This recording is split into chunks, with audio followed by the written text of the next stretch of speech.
Sony has released a brand new update for God of War Ragnarok that finally adds a new game plus to the game, raises the level cap, and more. God of War Ragnarok released late last year. It remains one of the industry standards, but even so, there is always room for improvement. With many fans having completed the God of War Ragnarok story long ago, there has been a call for the game to incorporate a new Game Plus mode. This way, God of War Ragnarok players could relive Kratos and Atreus' journey, but with their hard-earned equipment in tow. Now, 5 months after God of War Ragnarok first launched, a new update has been released that adds new Game Plus to the mix. When God of War Ragnarok players start a new Game Plus run, they will find themselves equipped with Kratos' armor of the Black Bear cloak featured in the game's opening scene. Fans have been asking for Kratos' cloak to be added to God of War Ragnarok for quite some time, so its addition will likely be greatly appreciated by the community. Those looking for a greater challenge can purchase Power Level 1 Spartan armor from the Huldra Brothers shop, along with new Ares and Zeus armor and the Spartan Aspie shield. Those that manage to defeat Janae the Valkyrie Queen and complete remnants of Asgard can also get special Zeus armor for Kratos. In New Game Plus, both Kratos and your enemies will become more powerful with an increased level cap. You will be able to convert all your level 9 equipment, armor, weapons, weapon components, and shields, into new Plus versions that will provide additional levels of progression. Converting your equipment will also yield a gilded coin that can be used to purchase one of the new enchantments from the shop. They've also added a quality of life adjustment to the shop, so you'll be able to purchase and sell resources incrementally. Buy and selling materials to get your equipment in tip-top shape for your NG Plus run is now smoother than Kratos' scalp. If you ever agonized over an armor choice because you couldn't choose a favorite perk, the new enchantments available in the shop are for you. These take a selection of powerful and versatile perks from armor, engravings, and shield runs, badges, allowing you to equip them in your amulet as enchantments.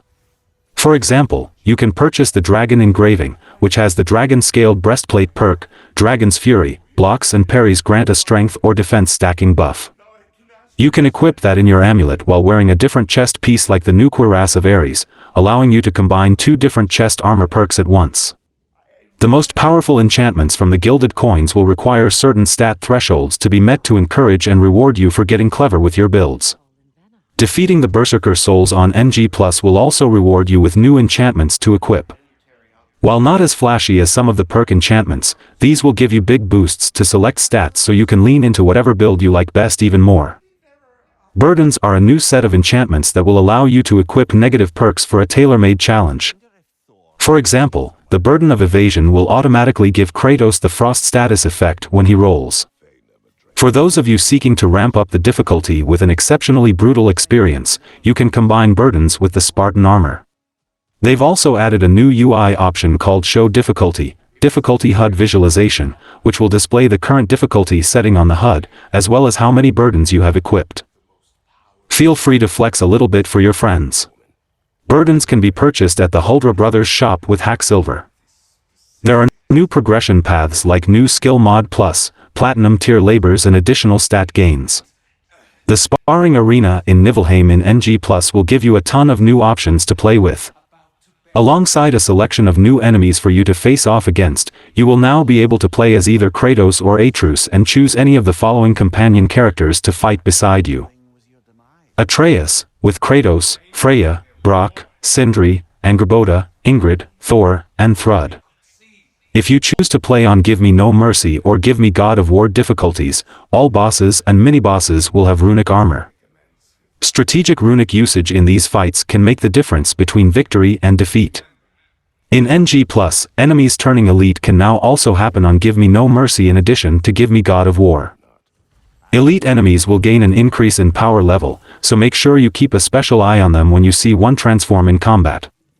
Looking to experience the story again with a more cinematic twist? After you beat the game once, you will have access to a new black and white render mode for any subsequent NG+ or standard new game saves. You can find the new mode under the Graphics and Camera Settings menu. There is an also option to skip cinematics in NG+. When God of War Ragnarok players start a new Game Plus run, they can expect to keep all their equipment, weapons, and skills from their previous adventure, with some exceptions. Sonic and Hex arrows will not be available at the start of the game, and while players will have the Dropner Spear out of the gate, They won't be able to actually unlock any areas with it until they've progressed far enough in the main story. All things considered, it sounds like this big God of War Ragnarok update could very well convince players to return to the game. And with the update, anyone that still has yet to try God of War Ragnarok now has even more reasons to do so. The latest update for Gran Turismo 7 1.31 is now available, bringing a wide range of new content, features, and changes to the game's physics. Coming in at just over 2 GB on PlayStation 5 and around 3 GB on PlayStation 4. The update is pretty weighty, and this reflects some of the under-the-hood changes players will be getting to grips with over the next few days. Of course, a patch note leak on March 28 gave us a good idea of what to expect, but there are some other details and information that aren't apparent until the update is applied to the game itself. We already knew the identities of the 5 new cars to the game, but now we have confirmation of the categories into which they'll fit and pricings. There's 2 new options for the Nürburgring location, consisting of the shortest circuit at the location and a much longer variant. Nürburgring Sprint, 2.26 miles, and Nürburgring Endurance, 14.83 miles. There's 4 new events, with 2 using the new Nürburgring layouts. While there's no new cafe menu books, there are 2 additional collection-based extra menu books.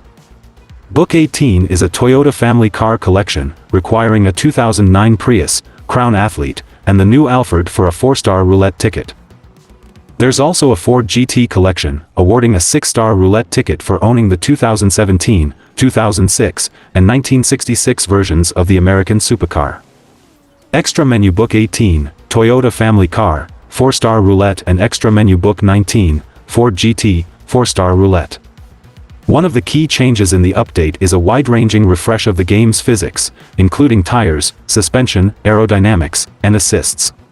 Among the highlights are changes to tire wear and heating, a change in how drag and downforce are affected by car ride height, and the base settings for suspension on race cars and some road cars, with a goal of improving stability all round. These changes also affect performance point calculations for many cars. Driving assists have been adjusted to change how eager they are to intervene, with traction control less intrusive at its lowest level, other than 0, and more keen at its highest. Active stability now more sensitive, and counter-steering assist reduced. There's also changes to default settings under the various presets at intermediate and expert levels.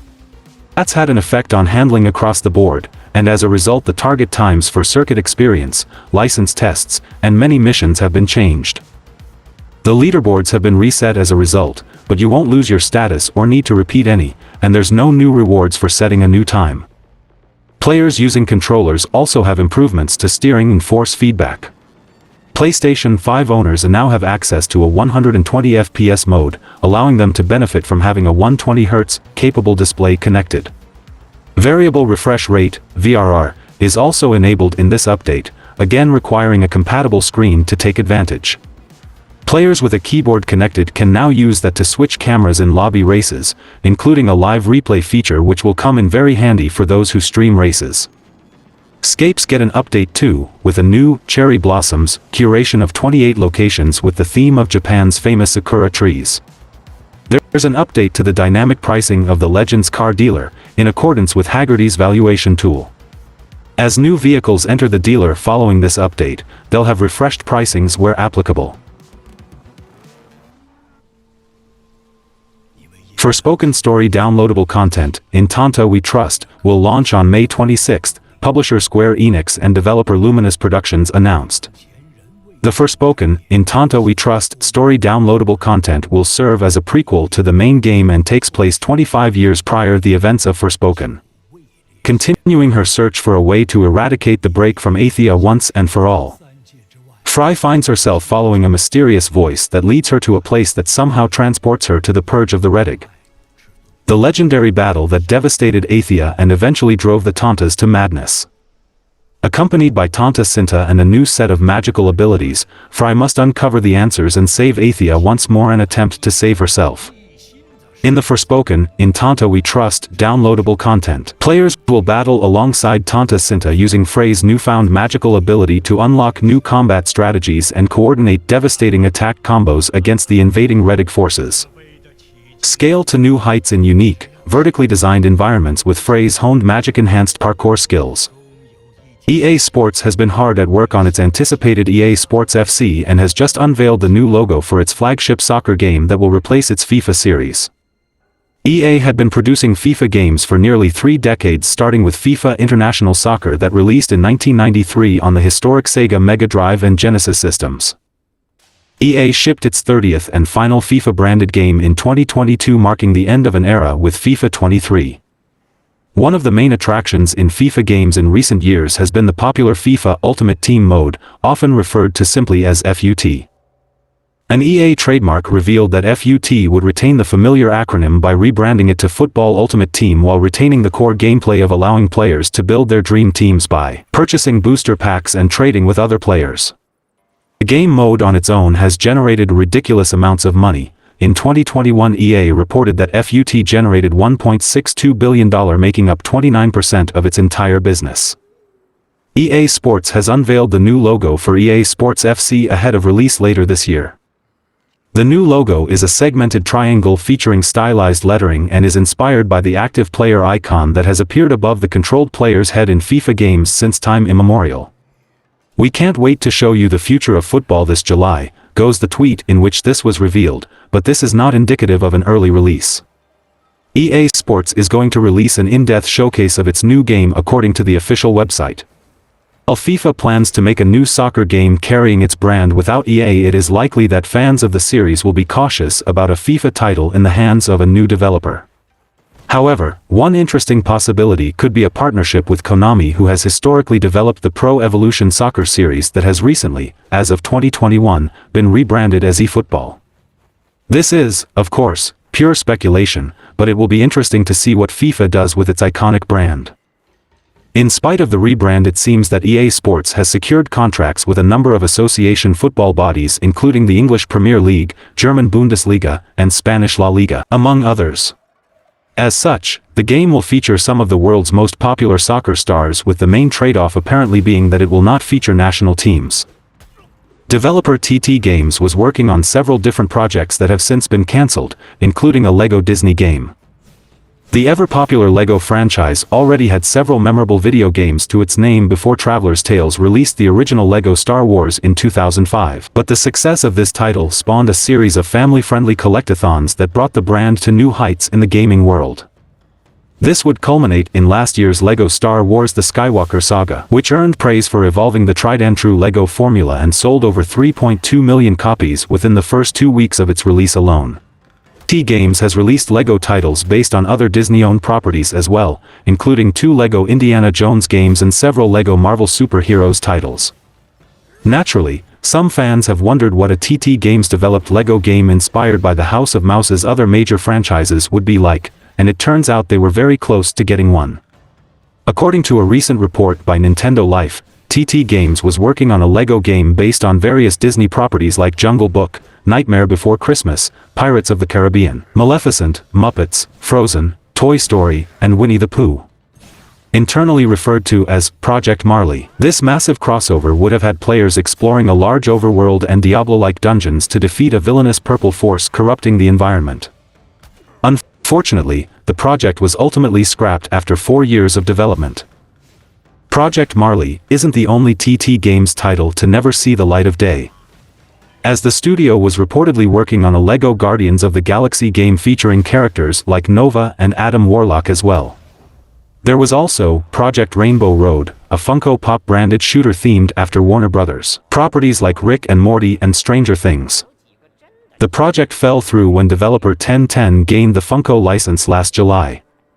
Lastly, a mobile port of 2017's LEGO Worlds was initially in development at Playdemic, but eventually transferred to TT Games, and then shelved, when the studio was acquired by EA in 2021.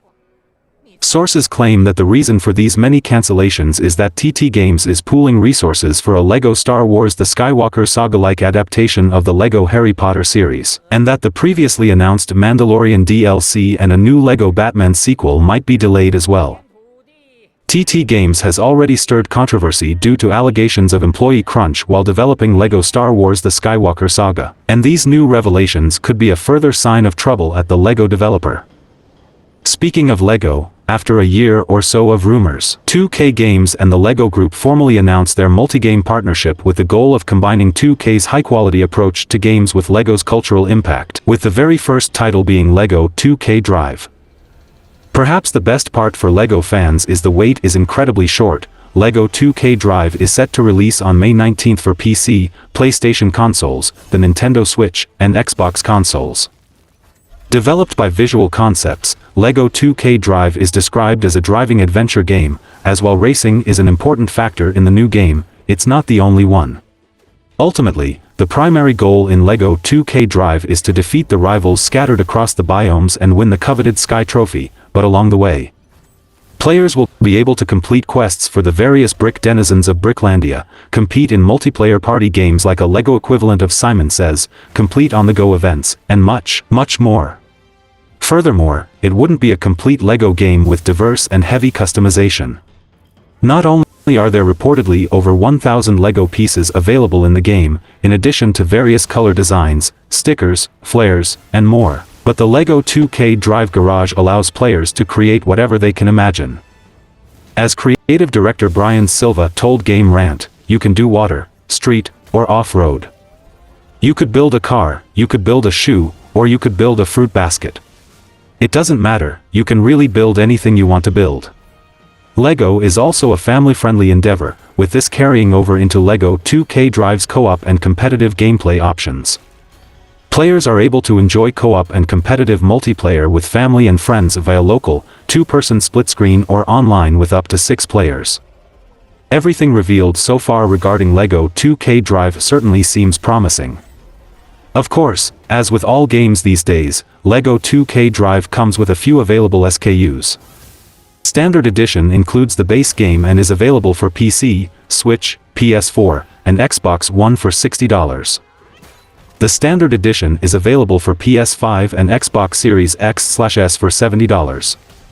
The Awesome Edition is priced at $100 and includes the following in addition to the base game: a new vehicle flare, and an in-game LEGO minifigure. Year 1 Drive Pass will introduce a new biome in addition to 4 individual post-launch seasons. The Awesome Rivals Edition is priced at $120 and includes the following in addition to the base game: multiple new vehicles, a vehicle flare, and in-game LEGO minifigures and Year 1 Drive Pass.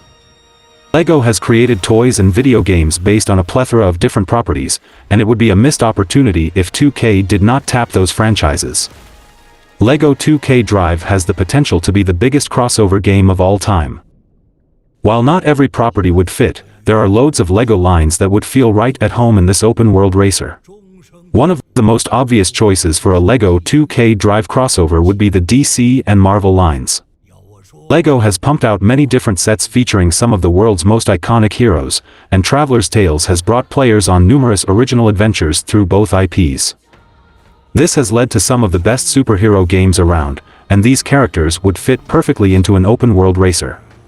LEGO 2K Drive could feature characters from both IPs going head-to-head in wild races. Batman could drive the Batmobile against Deadpool in a food truck, Wonder Woman could race through the skies in her invisible jet against Iron Man's many sports cars, and even Thanos could join the fun in his Thanoscopter.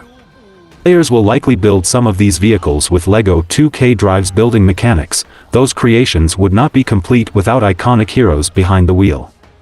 Marvel and DC offer LEGO 2K Drive a vast catalog of racers to choose from, but a full-on Disney crossover could give the game even more to work with. The LEGO Group has made a lot of LEGO sets based on various Disney films, and Traveler's Tales made a whole LEGO Incredibles video game. While TT Games supposedly cancelled a LEGO Disney project because of the success of Disney Dreamlight Valley, that success will hopefully not prevent 2K from taking on some of the most popular Disney characters. Exploring Disney's catalog would let 2K add some of the most iconic film characters to the mix.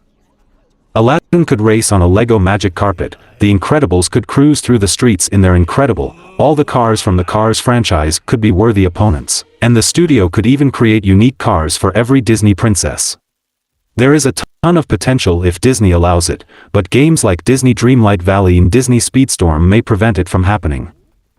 The LEGO Star Wars line is one of LEGO's most successful themes, and the IP is also one of TT Games' most popular series. It would only make sense that Star Wars characters and vehicles would crop up in LEGO 2K Drive. The franchise seems like a LEGO mainstay, and the characters would all be perfect for a racing game. While there is a chance these characters will be relegated to Disney Speedstorm, they seem like they have to be included in this LEGO racer. Lots of Star Wars characters already have their own iconic ships, and those ships could be used as their race cars. Players will likely imitate these ships in LEGO 2K Drive, but letting the Star Wars characters actually drive them would make it so much better. Adding these characters should make LEGO 2K Drive the crossover racing game to end all crossovers, and hopefully 2K delivers on that promise. Warner Bros. Has been the primary publisher of LEGO games since 2007, but that all seems to be changing in 2023. After the release of LEGO Star Wars: The Skywalker Saga, the LEGO Group chose not to extend TT Games' exclusive LEGO contract. This was allegedly due to declining sales and reports of crunch culture at the studio. While it has another LEGO game in the works, it is unclear what the future of TT Games will look like after losing this contract. The LEGO Group has since signed a new deal with 2K to deliver multiple AAA games. The first of these games will come in the form of LEGO 2K Drive, and if that is a success, then it will mark a new beginning for the LEGO brand. No longer will LEGO games be tied down by TT Games' model, and that should lead to a more diverse catalog. It will be interesting to see where these studios take LEGO in the future, but there is also some worry within the community. Traveller's Tales has been making LEGO games for over 15 years, and it has done a great job of adapting popular IPs. It has created some of the best movie tie-in games, and its LEGO co-op gameplay has enthralled audiences for years. The studio has shown LEGO fans what to expect from a good LEGO title, and those same expectations will likely carry over to whatever 2K makes. If LEGO 2K Drive cannot meet the standards set by Traveller's Tales, then it could hurt anticipation for LEGO's future. Since some players will have lofty expectations, 2K may be facing an impossible situation. Taking Traveller's Tales' exclusive LEGO contract away is a major change that will lead to a very different looking game landscape. If LEGO 2K Drive is a success, then the LEGO Group will probably branch out even more and give the license to even more studios. This could lead to a diverse catalog of games that offers something for everyone, and that sounds very exciting. However, if it falls flat, then LEGO may be forced to return to the status quo of the last 15 years. It will be interesting to see how this all plays out, and no matter what happens, Traveller's Tales will hopefully still make its licensed LEGO games. LEGO 2K Drive's success should not kill the franchise, it will hopefully only diversify it. Having more options is always a good thing, as long as those options are able to retain the heart of their predecessors. Studio Wildcard has announced that Ark 2 will face major delays, but on the upside, it'll treat fans to a next-gen version of the first game.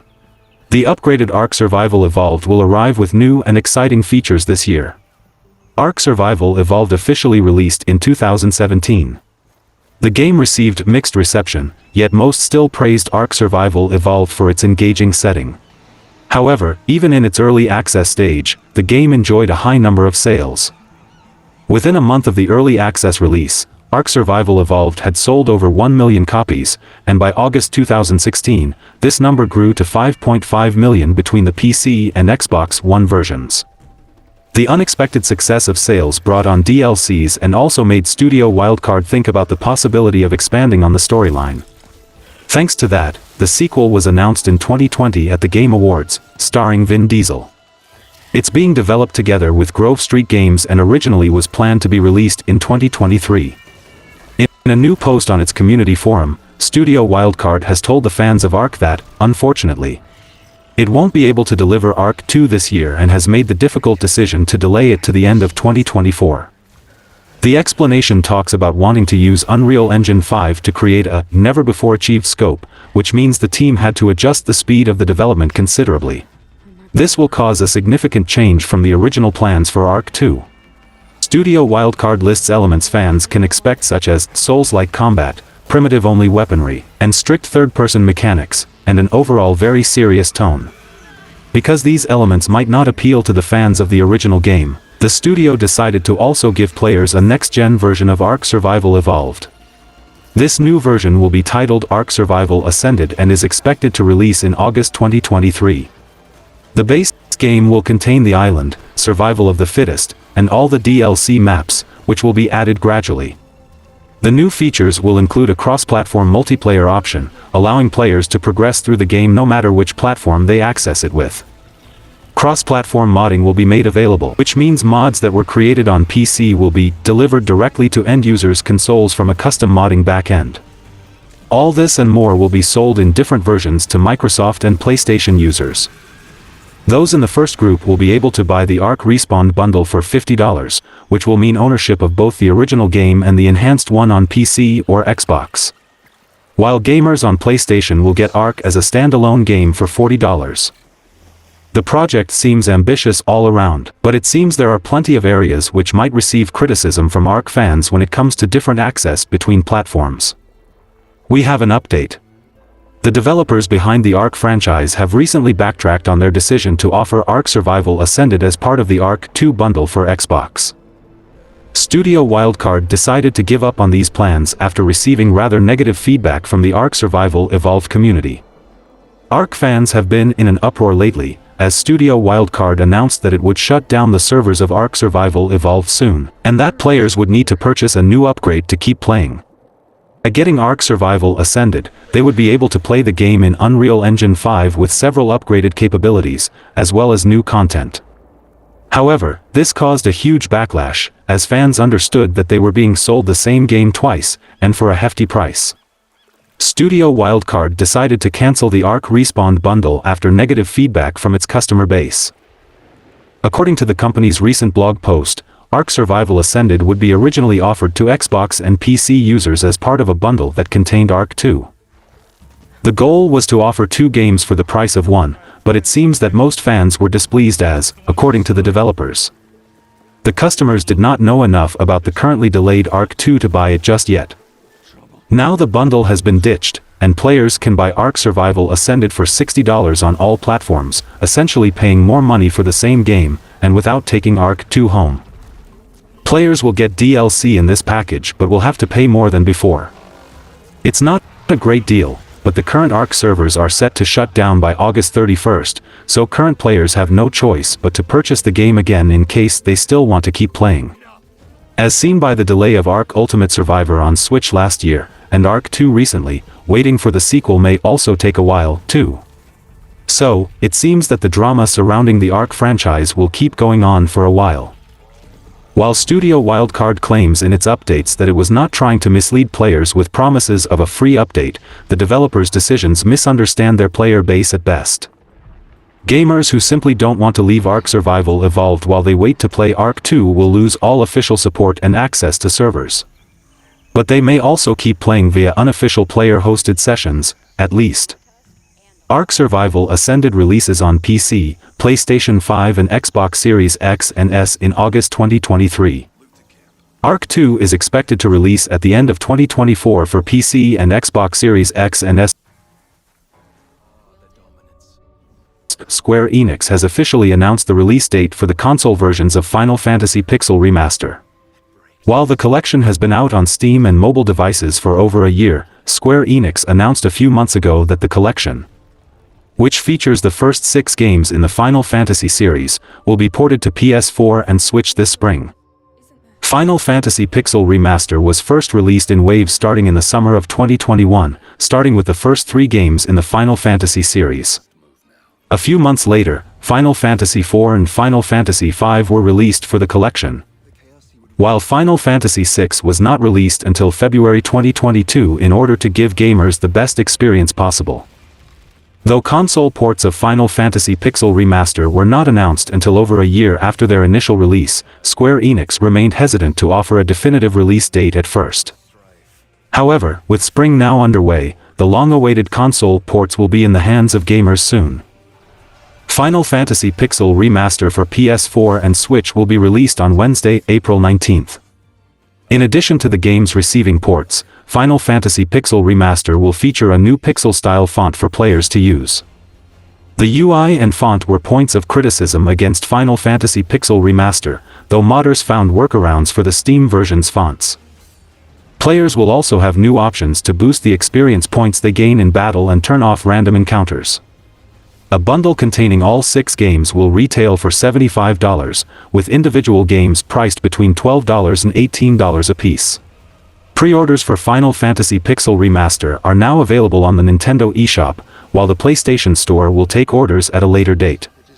In addition, players will be able to freely change the music between the remastered soundtracks and the original soundtracks for each game, as originally composed by Final Fantasy series legend Nobuo Uematsu in the NES and SNES eras. Uematsu was also credited as a supervisor for the remastered soundtracks. While the remastered soundtrack contained vocals for Final Fantasy VI's famous opera scene, it remains to be seen if they will be reverted to their original synthesized vocals when the SNES soundtrack is active. Finally, fans will be pleased to know that the opening credits for Final Fantasy VI will return, after being omitted from the remasters. However, it is not known if any of the changes for the console ports will also be included in the Steam and mobile versions via a future update. All in all, fans of the Final Fantasy series will have more ways to play the first 6 games in the series very soon.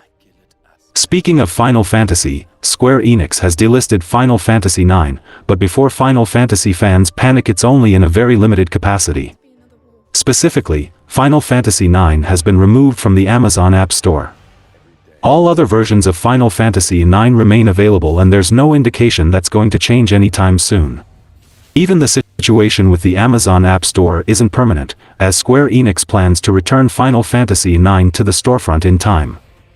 Final Fantasy IX was originally released in 2000, the last Final Fantasy game released on the original PlayStation console. Since then, Final Fantasy IX has built a cult following but has fallen in the shadow of the more popular Final Fantasy games released before and after it. Square Enix has still done its due diligence in keeping Final Fantasy IX available, though. It may not be the seller that Final Fantasy VII or Final Fantasy X are, but Square Enix still appears to know it's beloved and so makes it available across many different platforms. Given its age, it's perhaps understandable that Final Fantasy IX doesn't run perfectly on every system it's released on. Even if it's been updated relatively recently for mobile platforms, it's not like a modernized remake has been released. But that hopefully provides context for why Final Fantasy IX launched on the Amazon App Store with significant technical issues. And also why Square Enix has now pulled Final Fantasy IX from the Amazon App Store as it fixes those issues. In an explanation shared online, Square Enix says that Final Fantasy IX's Amazon App Store version didn't allow players to save their game through cloud saving. Given that saving the game is especially important in a game as long as Final Fantasy IX, Square Enix decided it wasn't in a playable state. It can no longer be purchased. Square Enix is currently working on a fix for the Amazon App Store version of Final Fantasy IX. While it's working on that fix, Final Fantasy IX will remain unavailable on the storefront. Again, Final Fantasy IX is still available on every other platform. It's only the Amazon App Store version that's impacted. Once the fix has been finished and tested, Square Enix will return Final Fantasy IX to the Amazon App Store. No timeline has been made available for Final Fantasy IX's return, as of yet. In the meantime, those that purchased Final Fantasy IX on the Amazon App Store will continue to have access to the game. The cloud save functionality will not be available, understandably. It's an unusual step to fully remove the game, but Square Enix must have felt like this was the best solution for players and for the game. Given there are rumors of a Final Fantasy IX remake being in development, Square Enix very likely wants to avoid as much controversy as it can. Quantum Break has been delisted from the Steam and Xbox storefronts, and it has been temporarily removed from the list of games available to Game Pass subscribers, developer Remedy Entertainment has announced. Though Remedy has been focusing on its Alan Wake and Control IPs as of late, Quantum Break is still one of its premier titles of last gen, making this a potentially problematic situation. It's worth pointing out that Quantum Break came out as a flagship title during Microsoft's Xbox One heyday, when the company was attempting to meld TV shows with video games to a substantial extent. This resulted in Remedy setting the game up as a hybrid of the two mediums, meaning it's got a lengthy campaign that plays out alongside the events depicted in the show, making it quite unique in most respects. Those who may have planned to give the 2016 AAA title a shot only to discover that it's currently completely unavailable shouldn't worry too much, thankfully. The game is now going through a set of issues similar to what led to the delisting of Alan Wake in 2017. In that instance, the problem was with the game's licensed music, the rights to which were expiring at the time. Remedy has already confirmed that Quantum Break is bound to return to Game Pass as soon as possible, and this is likely going to happen with the game's Steam and Xbox storefront listings too. Microsoft recently confirmed the removal of Quantum Break from Xbox Game Pass, so the situation was telegraphed well in advance. The team in charge of the game's Xbox licensing stated that efforts were being made to get the game back onto the service as soon as possible. With that in mind, odds are good that the downtime won't be too long, what with the developer and publisher working together to get the problem sorted out. Since Quantum Break was supposed to be Season 1 of a bigger, overarching narrative, the game ends on a bit of a cliffhanger. Still, it presents itself as a stellar shooter with an engaging narrative, excellent graphics, and the sort of classic Remedy Entertainment combat gameplay that fans of Control will know and love, making it a worthwhile experience even today.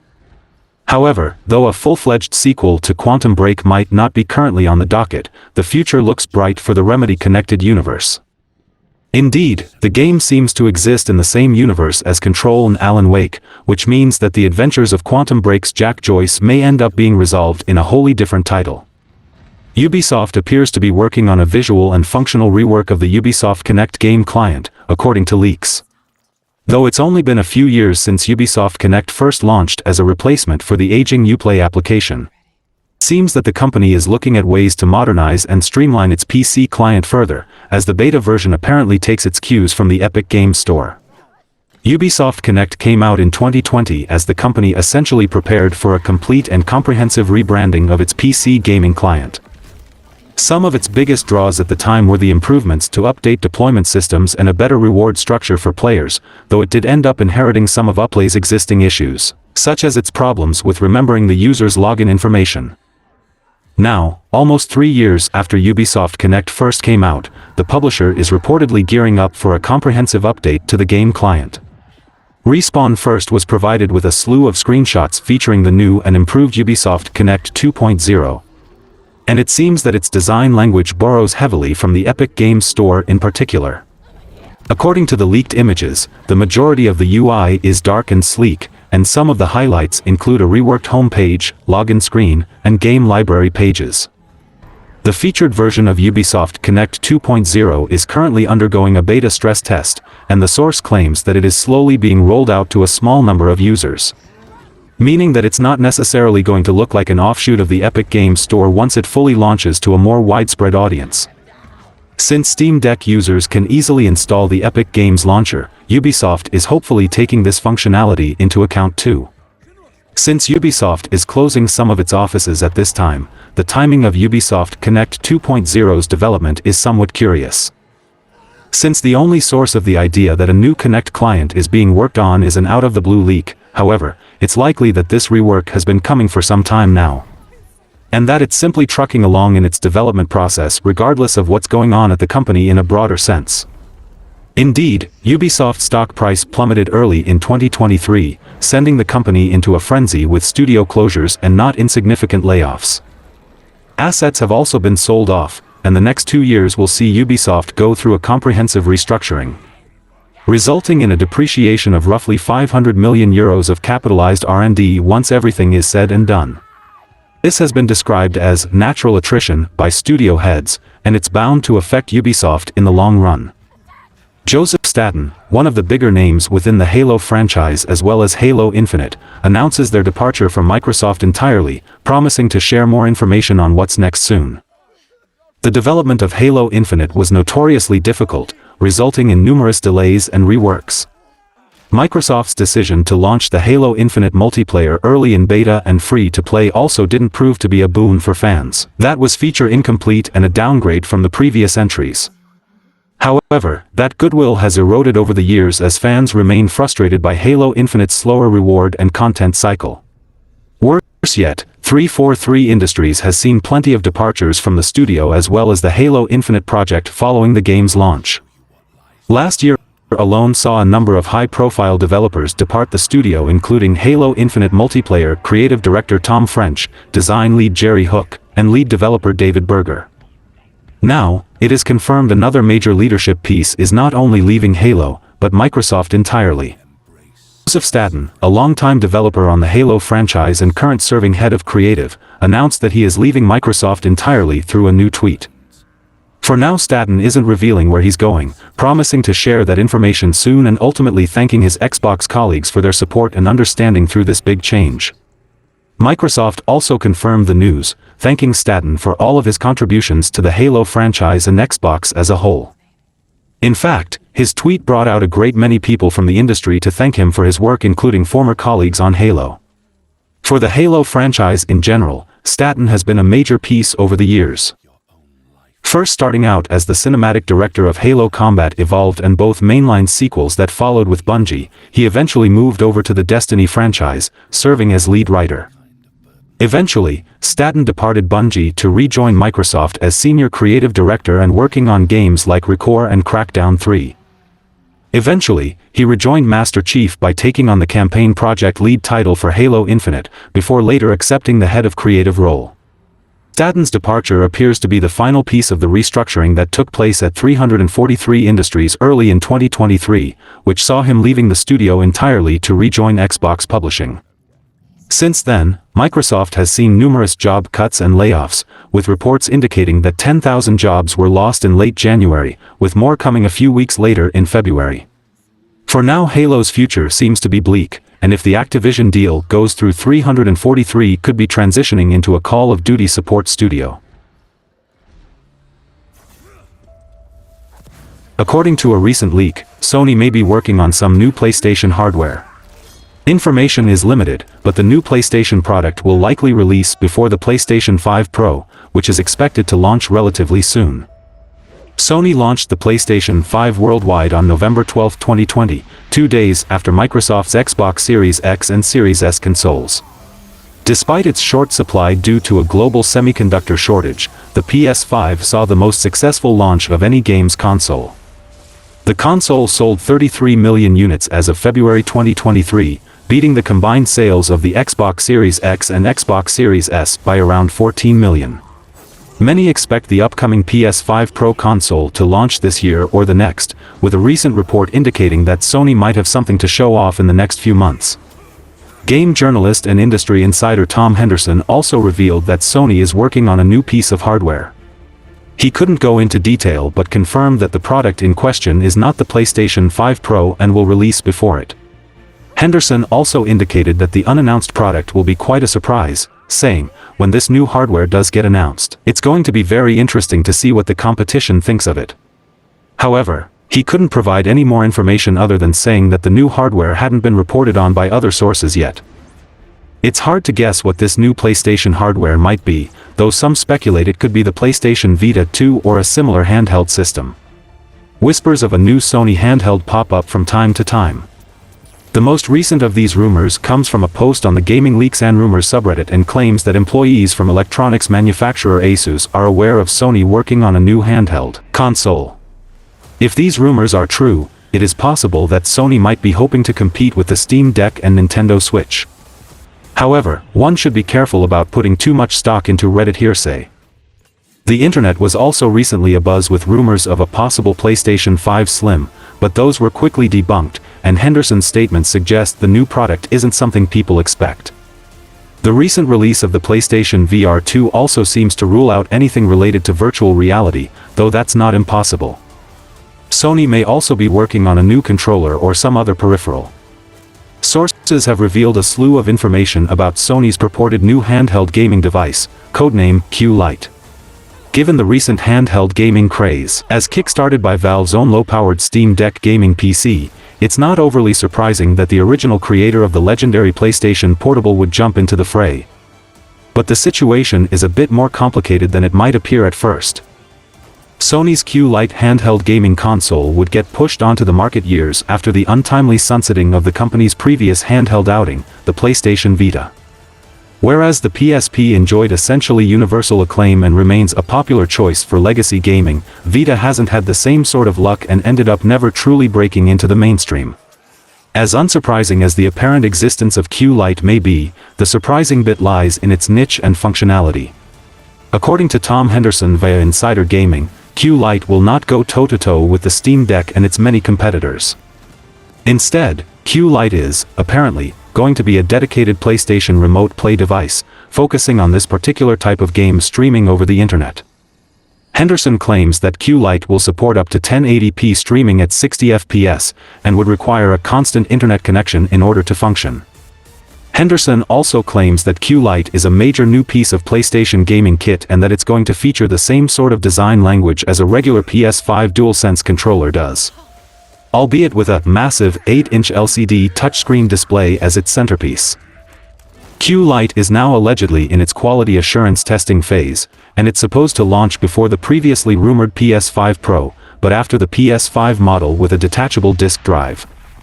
The same source previously discussed the existence of a detachable disk drive PS5, only to claim that an actual, full-fledged PS5 Pro is also undergoing active development as well. All these gaming consoles are supposed to kickstart a new phase of PS5's lifecycle. The particularly notable bit is that Henderson believes the PS5 Pro is targeting a holiday 2024 launch, meaning that the handheld Q Lite shouldn't be too far out either. For better or for worse, Q Lite is seemingly going in an entirely different direction, and it remains to be seen whether that might pan out for Sony in the end. The slow start for the 3DS and the sales failure of the Vita left many questioning whether consumers were ready to move on entirely from handheld gaming. However, the 3DS eventually bounced back in a big way, becoming one of the best-selling video game systems of all time. Nintendo has continued to dominate the handheld gaming market since with its home console/handheld hybrid the Nintendo Switch, while Valve has enjoyed quite a bit of success with the Steam Deck as well. Other companies are starting to cash in on handheld gaming, with Asus making its own Steam Deck competitor. With all these companies throwing their hat in the handheld gaming ring, PlayStation fans have been calling on Sony to do the same by releasing a new version of the PSP or PS Vita. Now leaker Tom Henderson has revealed that Sony does have a new handheld in the works, codenamed Q Lite, but that it won't be a successor to the PSP and Vita. Instead, it will be a remote play device to be used in conjunction with PlayStation 5 consoles. It's difficult to imagine what the audience would really even be for this device. While it would be convenient to be able to play PS5 games on a handheld for when someone else may be using the TV or whatever, that kind of feature wasn't really a selling point for the PS Vita, which offered similar remote play capabilities but also had a lot more functionality, or Nintendo's Wii U. It seems that the device will need to have an especially low price if it's going to really stand a chance of taking off, especially as PlayStation 5 consumers have shown a general lack of interest in handheld peripherals so far. PlayStation gamers will have to wait and see if there's any truth to these new PlayStation handheld leaks, but if the leaks are accurate, Sony will have an uphill battle ahead of it. There is a call for a new PlayStation handheld, but it seems most fans would be more interested in something like a PSP successor or a new PS Vita-style device. If the device is real, then more information should come to light within the next year or so. Though it's a rumor being perpetuated by some key insiders, a message is circulating that suggests Sony could be scaling back production plans for the PlayStation VR 2. The PlayStation VR 2 followed up on the original virtual reality headset from Sony earlier this year, and due to a few reasons, it may not be off to the start that the company may have been expecting if the rumors are accurate. When the PlayStation VR 2 was released in February, it only had a few notable launch titles, most prominently Horizon Call of the Mountain, and a price tag of $550. While many PlayStation fans have already upgraded to the PS5 and may be ready for the upgrade to PS4's PSVR, the console-like pricing may be keeping a chunk of the install base from adopting the improved tech. By the end of February, Sony had shipped 270,000 PSVR 2 units, which has sparked some rumors that continue to gain traction despite Sony denying such drastic adjustments. In comparison, the original PSVR sold 915,000 units between October 2016 and February 2017, 4 months after its debut, and reached 1 million sales in June of that year. Sony had set a goal of 2 million units for PSVR 2's launch window, which contrasts with the projected sales of fewer than 300,000 units by the end of March. Around the launch of the PlayStation VR 2, Bloomberg analyst Takashi Mochizuki suggested that Sony was scaling back production of the virtual reality device, which the tech company later denied. Mochizuki isn't the only known business insider to speak on the PlayStation VR 2 and potential production changes. As Apple analyst Ming-Chi Kuo has added his own perspective to the possible slow launch of the hardware. According to Kuo, Sony will be scaling back PSVR 2 production by 20% this year based on sales estimates that have seemingly moved around based on the demand for the powerful PS5 accessory. Kuo has elaborated further on his analysis of the PlayStation VR 2, claiming that low sales of the Meta Quest Pro and China's popular headset the Pico are a reflection of virtual reality not being a star product. Pointing to Apple as the last potential hope for augmented and virtual reality investors, Kuo remains hopeful that a future announcement event could boost interest in the technology once again. Given that Sony has denied former rumors about the success of the PSVR 2 and that it hasn't confirmed the kinds of production reduction speculated by Kuo and Mochizuki, it's currently unclear if the company intends to scale back so much or plans to maintain the same numbers as they are. Because many tech industry leaders are focused on VR and the metaverse, companies like Meta and Sony may have anticipated a broader audience for their latest headsets than they have been met with. While there are multiple reputable insiders speaking to the PlayStation VR 2 and its 2023 production cycle, it may remain a rumor until a future Sony earnings report. The PSVR 2 is only available to order from Sony Direct, and not available local stores like GameStop and online stores like Amazon. Considering this, the sales number seems pretty good, and it will be interesting to see if the reports are miscalculations and how well if the device will do after releasing in more storefronts. A new patent from Sony hints that the next PlayStation controller could change temperatures based on an in-game object or environment. Sony has filed many of these kinds of patents over the past month or so, all of which suggest new ways that the console maker could make the gameplay experience feel more immersive or add new quality-of-life features to PlayStation.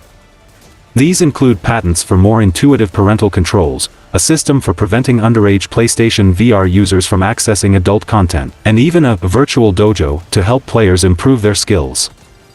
One of the many ways that the PlayStation 5 has helped make gaming more immersive is the DualSense controller's much-lauded haptic feedback, which vibrates at different frequencies during select gameplay moments to stimulate swimming through water or driving over a rocky dirt road. The DualSense triggers also change their resistance whenever a player draws back Aloy's bow in Horizon Forbidden West or throws Kratos' Leviathan axe in God of War Ragnarok.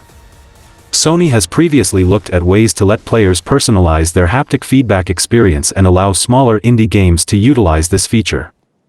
Even as the company continues to add new forms of feedback to the DualSense and future PlayStation controllers, Sony recently filed a new patent, as reported by Exputer, that mentions a controller that changes temperature to reflect gameplay.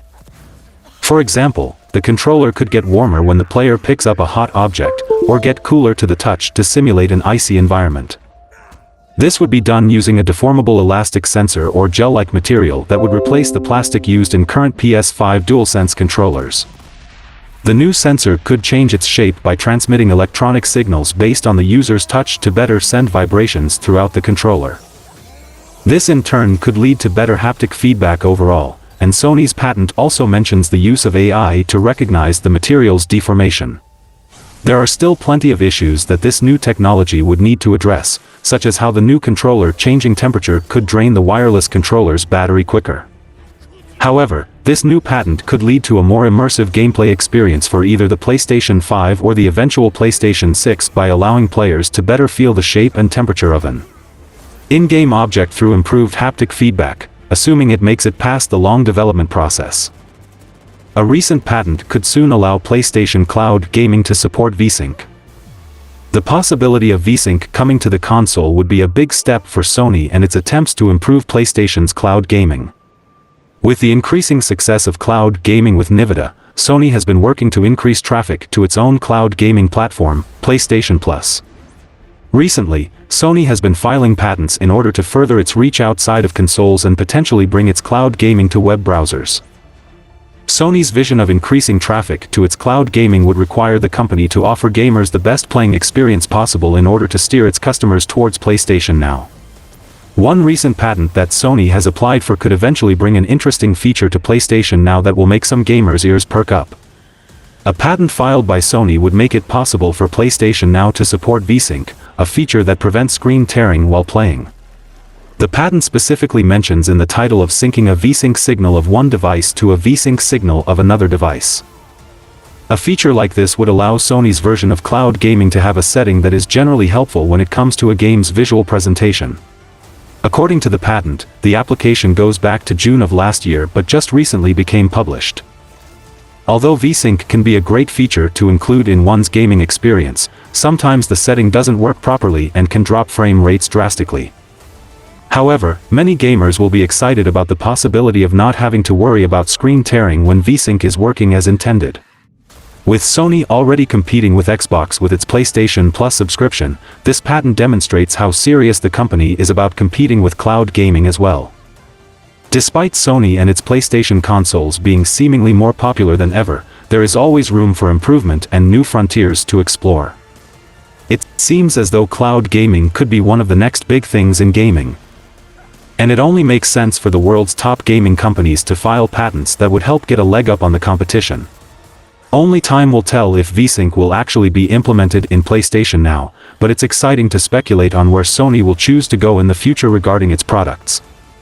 Sony has filed a patent for legacy games that had multiple discs. Suggesting more multi-disc titles could very well be making their way to the premium tier of the company's PlayStation Plus subscription service at some point down the line.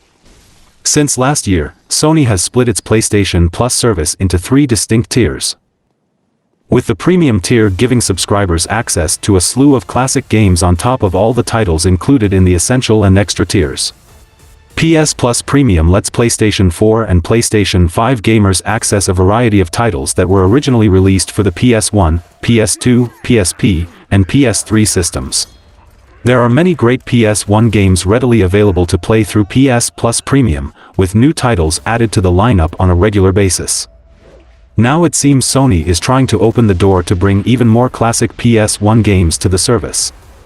A new Sony patent published on March 30th describes a way for users to engage with multi-disc legacy games. Before games went digital and used large Blu-ray discs, it was sometimes necessary to publish them on multiple discs. This was true of some of the biggest PS1 games back in the day.